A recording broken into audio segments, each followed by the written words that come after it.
go, Chris. Over to you. Well done. Good job. Enjoy It was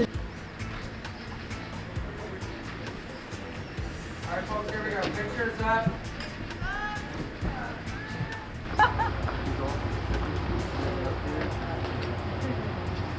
Why need to expand these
I would say it's a human mother-daughter thriller movie.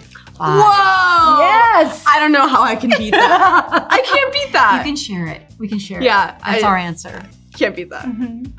Yeah. Really good. It wasn't hard. It was great working with Sydney. She's just a phenomenal actress and so prepared and has a great work ethic and is very emotionally available. And I think that this is a dynamic. The mother-daughter relationship is something we're both familiar with and interested in too, you know, about how strong this bond is, how elastic it is, what it can hold, what it demands, how you I don't know, it's something that can really define a lot of your life. And it was wonderful to have a partner like Sydney to explore it, you know, because we really were able to build it together very quickly and very easily.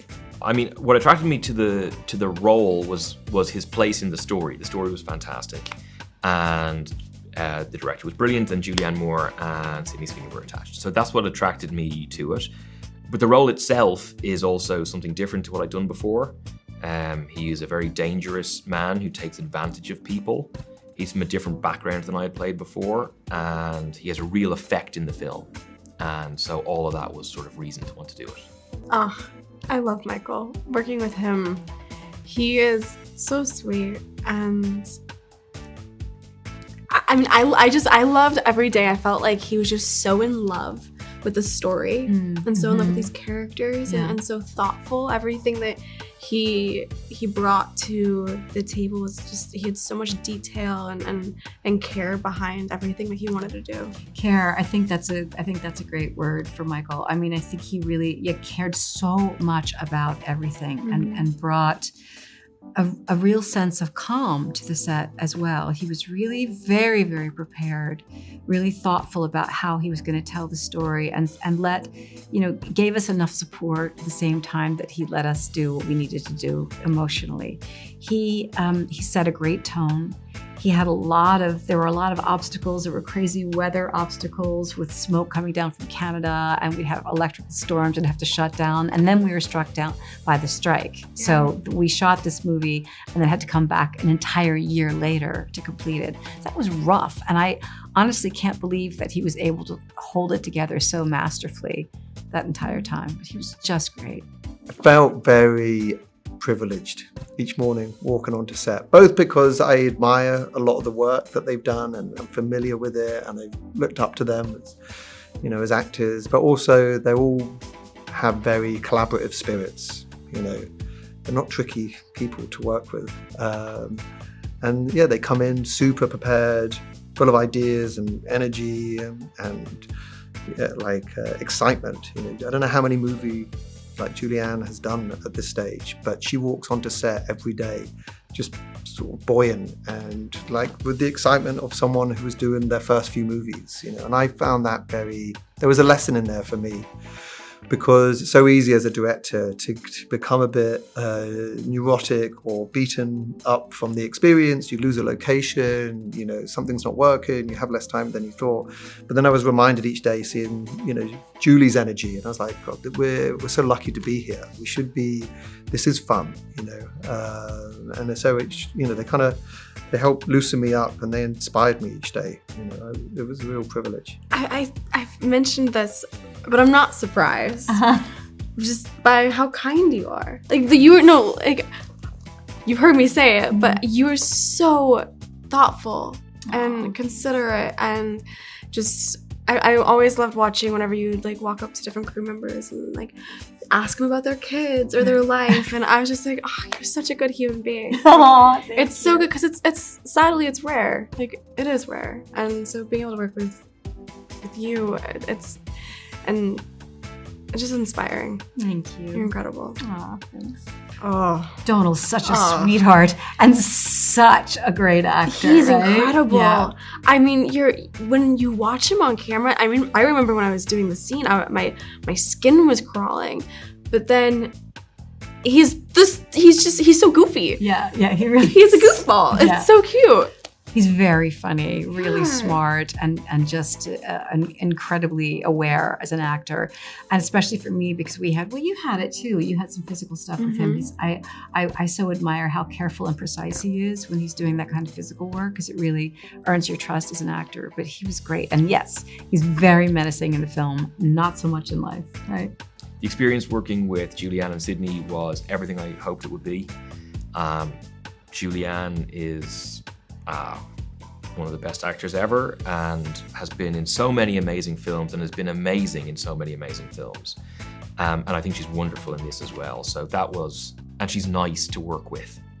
It's not like all about her. She doesn't throw her weight around. She's like a proper number one on the call sheet. She's amazing. Sydney is kind of the same. She's just like, her career is obviously a lot shorter because she only started recently, or not recently, but in the last few years. But she is like super, throws herself at the work, and I think is wonderful in the film as well. So yeah, you couldn't be more lucky in terms of the two people leading the film. For Claire and her struggles with substance, I found, Michael actually showed me a series on YouTube, and it was this guy who interviewed a bunch of people on Skid Row that struggled with addiction. And there were like hundreds of videos, and so I would watch them over and over and take notes and listen to different stories and watch the mannerisms, and I kind of drew from multiple different people on there. Character-driven thriller about a loving but dysfunctional relationship between mother and daughter. It's more than 5 words, but... For Claire and her struggles with substance, I found, Michael actually showed me a series on YouTube, and it was this guy who interviewed a bunch of people on Skid Row that struggled with addiction. And there were like hundreds of videos, and so I would watch them over and over and take notes and listen to different stories and watch the mannerisms, and I kind of drew from multiple different people on there. I think when I read the script, you know, there was lots of new challenges, like working with horses and fire and underwater and above water, and then very quickly they really became the difficult parts of it, and you started to resent how slow some of those things are. And I thought it was a deceptively sparse and minimal and economic script, and that, not that it would be easy, but that everything we could accomplish in the time that we had. But actually all of those things took much longer than I thought. So I think the really enjoyable part was watching the performances. You know, it was the days when there would be a big argument scene between Julie and Sydney's characters, and it was very tense on the page, and maybe I was a bit worried about how we sustain that amount of intensity when we're shooting it. But you're seeing actors who were looking forward to that moment so much. That was an exciting day for them to really scream at each other and attack each other. And so just seeing, such strong actors really unleash on each other, and for them to relish that opportunity, for me, that was gratifying, because I just, we were kind of just witnesses to that. And it was so fun to see them explode. The difference between playing romantic lead and a villain in a film, there's a huge difference.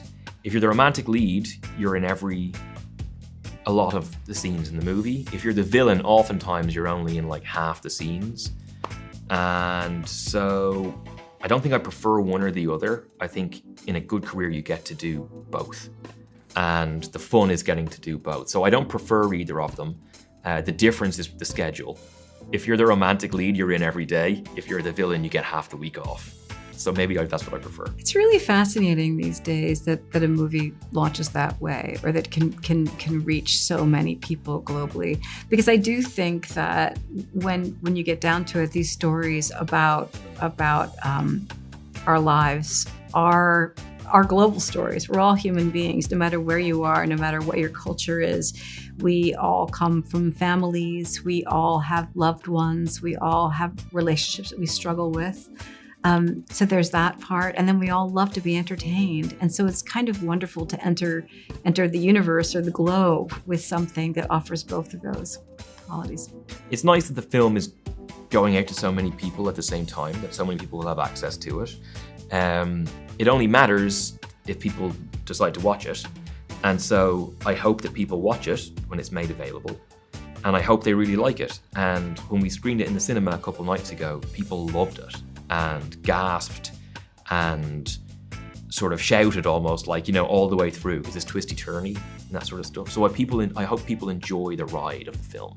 And I hope they watch it. I mean, for so many people to see it at the same time is great, of course, and because then there's a kind of global conversation about it. And in terms of what they take away from the movie, I mean, I hope that I love movies that kind of torture me a bit by the end, where I'm given sort of provocative questions that I don't have easy answers to.